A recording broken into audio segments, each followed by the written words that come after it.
آج ویو 360 میں امریکہ کے صدارتی انتخابات، پاکستانی نژاد ووٹرز کن معاملات پر توجہ دے رہے ہیں؟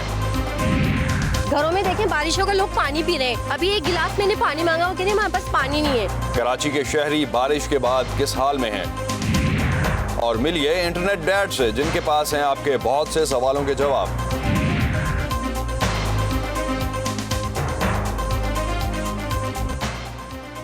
وائس آف امریکہ واشنگٹن سے آپ سب کو خوش آمدید. آپ دیکھ رہے ہیں پروگرام ویو 360 اور میں ہوں اسد اللہ خالد. انتخابی عمل میں امیدوار کے لیے تو ہر ووٹ اہم ہوتا ہے، لیکن ہر شہری کے لیے بھی اس کا ووٹ فیصلہ سازی میں شامل ہونے کا ایک بڑا اور اہم موقع ہوتا ہے.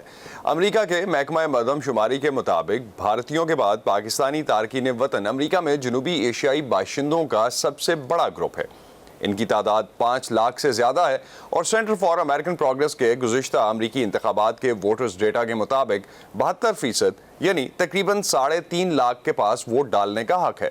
2020 کے صدارتی انتخابات میں پاکستانی امریکیوں کے لیے اس وقت کیا ایشوز اہم ہیں اور وہ کن مسائل کو سامنے رکھ کر ووٹ ڈالیں گے اور اپنے مسائل کے حل کے لیے وہ سیاسی نظام میں خود کو کتنا متحرک کر سکتے ہیں، جانتے ہیں نیلوفر مغل کی اس رپورٹ میں. معیشت، امیگریشن، گن کنٹرول وہ موضوعات ہیں جنہیں ہم سے بات کرنے والے پاکستانی امریکنز 2020 کے صدارتی انتخابات میں اپنے ووٹ کے فیصلے کے لیے اہم سمجھتے ہیں. وہ آپ کو پتہ ہے کہ آج کل کرونا کی وجہ سے کافی پرابلمز آئی ہوئی ہیں، تو ایشو یہی ہے کہ کون ہمیں سپورٹ کرتا ہے، کون ہماری مدد کرتا ہے، تو اسی کے ساتھ پھر ہم چلتے ہیں. ابھی جو امیگریشن کا مسئلہ انہوں نے سٹاپ کیا ہوا، ابھی لوگوں کے لیے کافی مسئلہ ہے. آج کل تو کووڈ-19 ہی ہر چاروں طرف ہے، یہ ایک ایشو بہت امپورٹنٹ ہے. بڑے بڑے بزنس جو ہیں وہ اسٹرگل کر رہے ہیں کووڈ-19 کی وجہ سے، تو اکانومی اور ہر چیز جو ہے وہ ہل گئی ہے سب، تو لہٰذا ہمیں بھی افیکٹ ہوتا ہے. جو میرے لیے مین کنسرن ہے وہ یہ ہے اسلاموفوبیا جو چل رہا ہے، ایک تو اس بات پہ، اور دوسرا اس کے علاوہ ہمارے جو یہاں پہ گن شوٹس ہوئے ہیں اسکولز میں، اس پہ بہت زیادہ ریسٹرکشنز کا میں سوچ رہا ہوں یا دیکھ رہا ہوں کہ کون سی پارٹی اس لیول تک جائے گی کہ جو ایٹ لیسٹ اسکولز ہمارے کمیونٹی سینٹر اس طرح کی جو چیزیں ہیں وہ اس چیزوں سے سیف رہ سکیں. لیکن کچھ لوگ ایسے بھی ہیں جو فیصلہ نہیں کر پا رہے. لوکل ایشو پہ دیکھنا چاہیے ہمیں. اکانومی بہت بڑا ایشو ہے اور یہ اس کی اگر طرف دیکھیں تو ٹرمپ ایڈمنسٹریشن جو ہے اس نے بہت کام کیا ہے ہمارے لوگوں کو، یہ یعنی کہ بزنس کے لیے بہت کام کیا. اور اگر دوسری طرف دیکھیں تو جو ہم لوگوں کے خلاف ایک نفرت بھی بہت پیدا ہو گئی ہے، اس کی طرف اگر دیکھیں تو ہم چاہتے ہیں کہ ڈیموکریٹ کو ووٹ دیں. اب یہ اسی سوچ میں پڑے ہیں کہ کیا کرنا ہے. اپنے لیے اہم ایشوز میں تبدیلیاں دیکھنے کے خواہش مند یہ پاکستانی امریکی خود کتنا متحرک کردار ادا کر رہے ہیں. بالکل، لوگ جو ہیں بڑے شوق سے جاتے ہیں ووٹ ڈالنے کے لیے. یہاں پر جو پاکستانی امریکنز ہیں جب ووٹ آتے ہیں وہ اسی طرح حصہ لیتے ہیں جس طرح پاکستان میں لوگ حصہ لیتے تھے، اور اسی طرح وہ بڑھ چڑھ کر جو ہے وہ الیکشن میں حصہ لیتے ہیں، ڈالنے جاتے ہیں ووٹ. اس میں کوئی شک نہیں. ووٹ ڈالنے کے لیے آتے ہیں، لیکن میرا خیال ہمیں اور زیادہ انوالو ہونا چاہیے. پاکستانی امریکن کمیونٹی کو ووٹ کی اہمیت کا احساس دلانے اور امریکی سیاست میں متحرک کرنے کے لیے Pakistani American political action committee یا پاک پیک گزشتہ 20 برسوں سے کام کر رہی ہے. Pakistani American political action committee اس چیز کی یقین دہانی کرتی ہے کہ ہم ایز اے کمیونٹی ان کینڈیڈیٹس کو سپورٹ کریں، چاہے وہ ریپبلکن ہو، ڈیموکریٹ ہو، کسی بھی پارٹی سے تعلق رکھتے ہوں، جو کہ ایسی فیڈرل پالیسیز کو پروموٹ کریں جس سے سول لبرٹیز میں ہیلپ ملے، گڈ گورننس میں ہیلپ ملے اور ایجوکیشن میں ہیلپ ملے. اور اس بات کی یقین دہانی کروائی جائے کہ ہم ان کینڈیڈیٹس کو سپورٹ کریں جو پاکستان اور امریکہ کے بہتر تعلقات چاہتے ہوں. American Pakistani advocacy group new York اور اس کی قریبی ریاستوں کی مقامی سیاست میں پاکستانی کمیونٹی کی شمولیت بڑھانے کے لیے کام کرتے ہیں. کسی جماعت کے ساتھ وابستگی سے بالاتر یہ تنظیم انتخابات کے دن پولنگ بوتھ میں پاکستانی ووٹرز کی موجودگی یقینی بنانا چاہتی ہے. لوگ رجسٹر نہیں ہیں، ان کو ہم رجسٹر کرواتے ہیں. ہم دیکھ رہے ہیں کہ جو لاڑو پاکستانی لوگوں کا انٹرسٹ بڑھ رہا ہے، سین کہ یہ کتنا امپورٹنٹ چیز ہے اس کو لوکل پالیٹکس میں انوالو ہونا. 2020 का सदारती इंतखाब दिन ब दिन करीब आ रहा है। बहुत से पाकिस्तानी अमरीकियों का कहना है कि उनकी जड़ें ख्वाह पाकिस्तान में हैं, लेकिन अब अमरीका उनका घर है और जिस तरह घर के मसाइल को हल करने में हिस्सा डालना कुंबे के तमाम अफराद की न सिर्फ जिम्मेदारी बल्कि उनका मफाद भी होता है, उसी तरह पाकिस्तानी अमेरिकन को भी अमरीका के सियासी निज़ाम में मज़ीद मुतहरिक होने की ज़रूरत है। Nilofar Mughal, voice of America, Washington. Party convention के जरिए पिछले 2 हफ्तों के दौरान रिपब्लिकन्स और डेमोक्रेट्स ने अपना अपना उम्मीदवार वोटर्स के सामने नामजद किया। सदर डोनाल्ड ट्रंप और साबिक नायब सदर जो बाइडन नए चेहरे तो नहीं, लेकिन इन कन्वेंशन के जरिए दोनों ने मुस्तकबिल के बारे में वोटर्स को क्या पैगाम दिया और दोनों पार्टियों का विजन एक दूसरे से कितना मुख्तलिफ है, इस बारे में देखते हैं ये report. We as a state want to bring forth our delegates 172 for Donald Trump. Republicans ने अपने नेशनल कन्वेंशन का आगाज डेमोक्रेट्स के कन्वेंशन से इंतहाई मुख्तलिफ अंदाज में किया। दिन के वक्त प्राइम टाइम नाजरीन की नजरों से दूर पार्टी के 2500 मंदूबीन में से सिर्फ चंद सौ की मौजूदगी में सदर ट्रंप की दोबारा नामजदगी के लिए हिमायत का इजहार किया गया।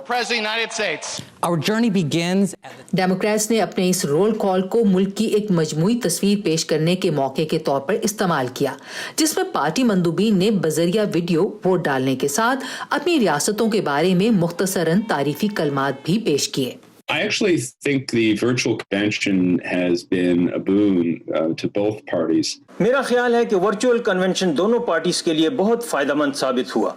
एक तो ये कि इससे डीएनसी को मौका मिला कि वो डेमोक्रेट पार्टी के अंदर पाए जाने वाले इख्तिलाफात को छुपा सकें। माजी के उस वक्त के बरखिलाफ जब बर्नी सैंडर्स की नामजदगी का सवाल उठा था, उस बार उनकी हिमायत में कोई बड़े मुजाहरे नहीं हुए या आवाजें बुलंद नहीं की गईं। And you know what Joe Biden will do.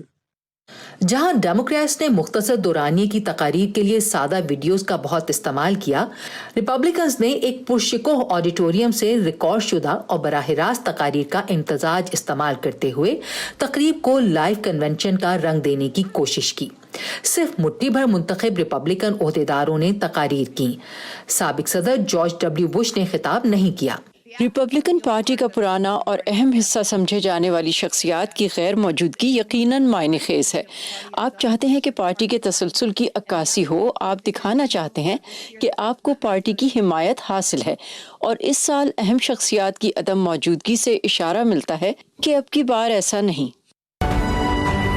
Republican convention में शामिल किए जाने वाले बहुत से मुकर्ररीन सदर के खानदान के अफराद थे। अगर कन्वेंशन का मकसद उनके वफादार वोटर्स में जोश पैदा करना है, शायद ये याद दहानी करा कि उन्होंने 4 साल कबल डोनाल्ड ट्रंप को वोट क्यों दिया था, तो खानदान का एक फर्द ये काम उसी खुशसलूबी से बल्कि उससे भी बेहतर कर सकता है जिससे एक मुंतखब रिपब्लिकन ऑफिशियल कर सकता है। बेहतर इसलिए कि उनके हामी वोटर्स हमेशा की तरह सियासत के बारे में इंतहाई मशकूक हैं। खातून अव्वल मेलानिया ट्रंप ने कोविड-19 के मुतासरीन के लिए अपनी हमदर्दी का इजहार किया। दूसरों ने इस बहरान से निपटने के लिए सदर के इक़दामात की तारीफ की। America has the most COVID deaths in the world. जबकि डेमोक्रेट्स ने अपना ज्यादातर वक्त सदर ट्रंप पर इसी हवाले से तनकीद करते गुजारा।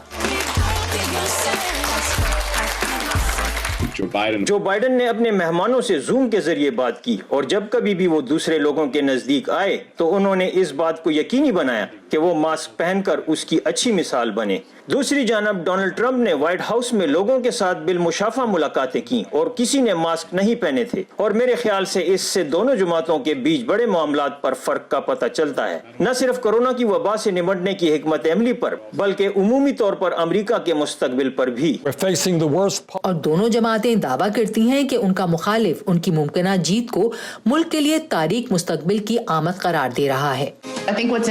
मेरे ख्याल में इस बारे में दिलचस्प बात यह है कि पुरउम्मीदी का दावा इंतहाई मुख्तलिफ शक्लों में सामने आया है। डेमोक्रेटिक नेशनल कन्वेंशन में ये कुछ ज़्यादा संजीदा लहजे और एक तरह से मातमी अंदाज में था, ख़ास तौर से जब उन्होंने कोविड-19 से हलाक होने वालों की तस्वीर दिखाई। रिपब्लिकन कन्वेंशन में ये पुरुमीदी इस सवाल के लहजे से आया थी कि अगर इक़्तिदार डेमोक्रेट्स के हाथों में चला गया तो क्या होगा। तालियां बजाते हाजरीन की अदम मौजूदगी में तकारीर को दोनों कन्वेंशंस में मुख्तसर रखा गया, लेकिन दोनों ही कन्वेंशंस को टीवी पर देखने वाले नाजरीन की तादाद 4 साल पहले होने वाले कन्वेंशंस के मुकाबले में कम थी। اسٹیو ریڈش کے ساتھ عائشہ خالد، وائس آف امریکہ۔ امریکی انتخابات کے بارے میں اپڈیٹس اور پاکستان سمیت دنیا بھر کی خبریں جاننے کے لیے آپ آ سکتے ہیں ہماری ویب سائٹ urduvoa.com پر۔ فیس بک پہ ہمارا پیج ہے facebook.com/VOA اردو، ٹویٹر اور انسٹاگرام پہ ہمارا ہینڈل ہے @urduvoa۔ پاکستان بھر میں مانسون کی بارشوں کا سلسلہ جاری ہے، لیکن ملک کے سب سے بڑے شہر کراچی میں ریکارڈ بارشوں نے تباہی مچا دی۔ ایک طرف جہاں شہر کا نظام اور معمولات زندگی بری طرح متاثر ہوئے، وہیں مختلف علاقوں میں حادثات کے باعث کئی افراد ہلاک ہو چکے ہیں۔ ان تباہ کن بارشوں کے نتیجے میں کراچی کے شہری کن مشکلات سے گزرے ہیں، اس کی ایک جھلک دکھا رہی ہیں سدرا ڈار۔ کراچی میں مونسون کی بارشوں سے 90 برس کے ریکارڈ ٹوٹ گئے۔ شہر کا ایسا کوئی علاقہ نہیں جو بارش سے محفوظ رہا ہو، تاہم سب سے زیادہ نقصان نشیبی علاقوں میں ہوا ہے، جہاں پانی گھروں میں داخل ہو گیا اور برسوں کی محنت سے بنایا گھریلو سامان برباد کر گیا۔ میرا تو سارے سامان کا خراب ہو گیا، فرنیچر تو بالکل ہی خراب ہو چکا ہے، برتن بھارے بچے ہیں وہی لے کے جا رہی ہوں میں اپنے گھر بس، اور کچھ بھی سب برباد ہو چکا ہے۔ دل چاہتا بس نکل جائیں، ظاہر سی بات ہے سامان کیسے بچاتے، پانی ایک دم آ گیا گھر میں تو بس نکلنے کی کری سامان سمیٹ ہی نہیں پائے۔ بارشوں کے بعد جہاں شہر کا انفراسٹرکچر بری طرح متاثر ہوا ہے، وہیں شہریوں کو 12 سے 18 گھنٹے بجلی کی بندش اور موبائل سروس کی معطلی کا سامنا بھی رہا، اور یوں اپنوں سے رابطہ ہی ٹوٹ گیا۔ گھروں میں دیکھیں بارشوں کا لوگ پانی پی رہے ہیں، ابھی ایک گلاس میں نے پانی مانگا وہ کہہ رہے ہمارے پاس پانی نہیں ہے، یعنی کہ یہاں کے لوگ انسان نہیں ہیں کیا؟ حکومت کہاں ہے ہماری؟ جو اتنے بڑے بڑے لوگ ہیں، دکھاوا کرتے ہیں، کروڑوں کی قربانیاں کرتے ہیں، وہ آ کے ان لوگوں کا ساتھ دیں نا۔ کہاں بیٹھے ہوئے وہ لوگ؟ کسی کو احساس نہیں ہے، لائٹ نہیں ہے، لوگ کیسے رہ رہے ہیں؟ گرمی آپ کو پتہ ہے کتنی ہے، خود سوچیں، لوگ بڑے بڑے گھروں میں اپنے بیٹھے ہوئے، یہاں نکل کے دیکھیں نا لوگوں کے دلوں کا حال۔ کچھ مقامات پر فوج، رینجرز اور امدادی ٹیموں کی مدد سے لوگوں کو نشیبی علاقوں سے نکالا گیا، تو کہیں لوگوں کو سوشل میڈیا کے ذریعے مدد ملی۔ پانی ہے تقریباً سمجھ لے حساب لگا لو، رات کو تقریباً اتنا تھا کہ گھروں کے اندر پانی گیا ہوا۔ یہ تو شکر الحمدللہ کچھ ہمارے محلے کے نوجوان اکٹھے ہو کے نکالا ہے بندوں کو، جو بیچ میں پھنسے ہوئے تھے بولتے ہم لوگ نہیں آئے۔ کیونکہ میں بھی گیا ہوں سامنے، اس کے پیچھے بیک سائڈ گھر پہ گیا ہوں، اس کی آدھی دیوار گر گئی ہے، سمجھ لو کہ اندر گھر میں اتنا پانی تھا کہ حد سے زیادہ، تو لوگ رات کو اپنی آپ مدد کر کے نکل کے آئے۔ ابھی صورتحال یہی ہے کہ پختوں تک پانی ہے، گھروں میں بھی ہے، کھانا لیا ہے گھر کے لیے، نقصان بہت ہوا ہے، یہ سارا فرنیچر وغیرہ ہر چیز ہماری زندگی میں پانی، گھر میں کچھ نہیں بچا ایسا نہیں، نیچے جو بھی پوشن تھا سارا خالی ہو گیا ہے پانی، فیملی گھر پر ہے، ہم خود ڈوب رہے ہیں ادھر، فیملی کو کیسے نکالیں؟ صوبائی حکومت کی جانب سے صوبے بھر میں رین ایمرجنسی نافذ ہے، سینکڑوں خاندان نقل مکانی پر مجبور ہوئے ہیں، جبکہ بہت سے لوگ گھروں میں ہی محصور ہو کر رہ گئے اور انتظامیہ سے شکوہ کرتے دکھائی دیتے ہیں۔ 150 سے 200 گھر ہیں یہاں جو چلے گئے ہیں، راتوں کو اپنی سیفٹی کے لیے مکان میں جو بچہ کچا رہ گیا اس کے لیے ایک آدمی رکتا ہے، نہیں تو چور آگے وہ بھی تالے کاٹ کے لے جاتے ہیں۔ یہاں کوئی پرسا حال نہیں ہے، کوئی پوچھنے والا نہیں ہے۔ ووٹ لیں گے، 35 سال سے ووٹ دے رہا ہوں، اب نہیں دوں گا۔ وزیر اعلیٰ سندھ سید مراد علی شاہ کے مطابق بارش کے سبب ہونے والے نقصانات کا سروے کرنے کے بعد وفاق سے مدد کی درخواست کی جائے گی۔ سدرا ڈار، وائس آف امریکہ، کراچی۔ امریکہ میں سمندری طوفان لورا شدید بارش اور تند و تیز ہواؤں کے ساتھ 150 میل فی گھنٹے کی رفتار سے لوزیانا اور ٹیکسس کی ریاستوں سے جمعرات کے روز ٹکرایا۔ طوفانوں کو 1 سے 5 کے درجے پر ناپا جاتا ہے اور یہ طوفان چوتھے یعنی انتہائی شدید درجے کا تھا۔ اس سے بڑے پیمانے پر تباہی بھی ہوئی ہے اور کئی جانیں بھی چلی گئی ہیں۔ امریکہ کی national ocean and atmospheric administration کی پیشن گوئی کے مطابق 2020 کے سمندری طوفانوں کے سیزن میں، جو کہ اکتوبر کے آخر تک ہو سکتا ہے، 19 سے 25 سمندری طوفان امریکی ساحلوں سے ٹکرا سکتے ہیں۔ امریکہ کی گلف کوسٹ سے ٹکرانے والا لورا نامی سمندری طوفان کئی سالوں میں امریکی سرزمین پر تباہی مچانے والے شدید ترین طوفانوں میں سے ایک ہے۔ حکام نے اس کے خطرے کے پیش نظر شہریوں کو محفوظ مقامات پر پناہ لینے کی ہدایات جاری کی تھیں۔ اگر آپ یہ سوچ رہے ہیں کہ آپ جنوبی لوئیزیانا کے ریٹا نامی طوفان سے بھی تو محفوظ رہے تھے، تو میں آپ کو بتانا چاہتا ہوں کہ یہ اس سے کہیں زیادہ طاقتور طوفان ہے۔ حکام نے رضاکارانہ اور لازمی انخلاء کا حکم دیا تھا، لیکن کچھ لوگوں نے ان احکامات کو نہ ماننے کا فیصلہ کیا۔ हमारे पास पिछले सहन में कश्तियां हैं, अगर निकलना पड़ा तो ये रास्ता भी है। इस तूफान के नतीजे में दरख्तों के गिरने के बायस वसी इलाकों में बिजली की फराहमी में खलल पड़ा और कई साहिली इलाके अंधेरे में डूबे रहे। मौसम की पेशगोई करने वालों का कहना है कि तूफान से होने वाले नुकसान का सही अंदाजा अभी नहीं लगाया जा सकता। ताहम उनका कहना था कि तूफान मजीद ताकतवर शक्ल इख्तियार करके अमरीका की मुतादिद शिमाली रियासतों के लिए खतरा बन सकता है। ये सब एक आलमी वबा के दौरान हो रहा है। मैं शेल्टर में नहीं जाना चाहता। मैं नहीं चाहता कि मुझे किसी से वायरस लगे या किसी को मुझसे। लाजमी नखला वाले इलाकों में कायम की गई पनाहगाहों में कोरोना की वजह से गुंजाइश महदूद थी। हमें समाजी फासले का ख्याल रखना है, मास्क पहनना लाजमी है, दर्जे हरारत चेक किया जाता है, सैनिटाइजर्स मौजूद हैं और फासले का खास ख्याल रखते हैं। कैटेगरी 4 से जमीन से टकराने के बाद लौरा का जोर कम हो गया और वो एक ट्रॉपिकल तूफान की शक्ल में अंदरूनी जमीनी इलाकों की जानिब बढ़ गया। तवक्को है कि अमेरिका की मशरकी रियासतों का रुख करने से कबल ये कुछ अरसा शिमाल में इसी तरह जारी रहेगा। मरियामा दियालो के साथ सादिया ज़िब्रांझा, वॉइस ऑफ अमेरिका। 2005 में अमेरिका में 28 समुद्री तूफान आए थे, जो कि एक रिकॉर्ड था। माहिरीन के मुताबिक ये साल भी मौसमियाती लिहाज से अमेरिका में गैर मामूली साबित हो सकता है। शुक्रिया शुक्रिया शुक्रिया कोरोना से मुतासरा मरीजों का, इलाज करने वाले डॉक्टरों का, अपनी सेहत खतरे में डालकर काम जारी रखने वाले नर्सिंग और पैरामेडिकल स्टाफ का। शुक्रिया पुलिस और सिक्योरिटी इदारों के अहलकारों का, फलाही इदारों और रजाकारों का, दर्स व तदरीस का सिलसिला जारी रखने वाले असातिज़ा का। शुक्रिया हुकूमती अहलकारों का, सहाफियों का और आप सबका, क्योंकि हम सब मिलकर इस वबा को हराएंगे। और अब कुछ बात कोरोना की आलमी वबा के बारे में। भारत में इस वबा के रोजाना तकरीबन 75,000 नए केसेस सामने आ रहे हैं। बहुत से भारतीय फिक्र के बायस आमलों का रुख करने लगे हैं। मुख्तलिफ ममालिक में इस वबा के बायस इन दिनों कैसी सूरत हाल देखी जा रही है, इसका खुलासा जानते हैं इस राउंड अप में।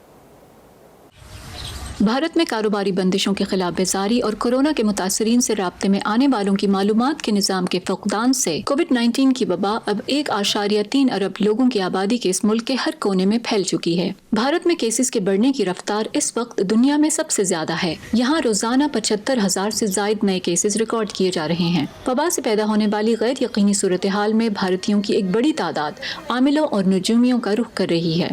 अभी लोगों को इतनी दहशत है कि आगे समय कैसा आएगा, हमारा गुजारा कैसे होगा, नौकरी रहेगी या नहीं रहेगी, हमारा कारोबार रहेगा नहीं रहेगा।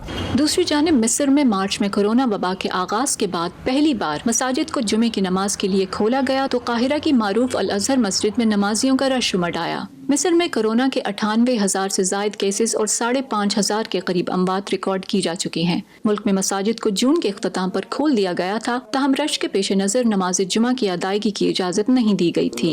يعني النهارده يوم عيد عشان خاطر ربنا سبحانه وتعالى بيقول لنا ان احنا موجودين خدا کا شکر ہے ہمارے لیے یہ عید کا سا سماں ہے۔ کورونا وائرس اور اس کے علاوہ جو کچھ ہو رہا ہے وہ خدا کی طرف سے ہے، تاکہ مسلمانوں کو یہ احساس ہو کہ وہ خدا کے راستے سے بھٹک گئے ہیں اور وہ واپس درست راستے پر آ جائیں۔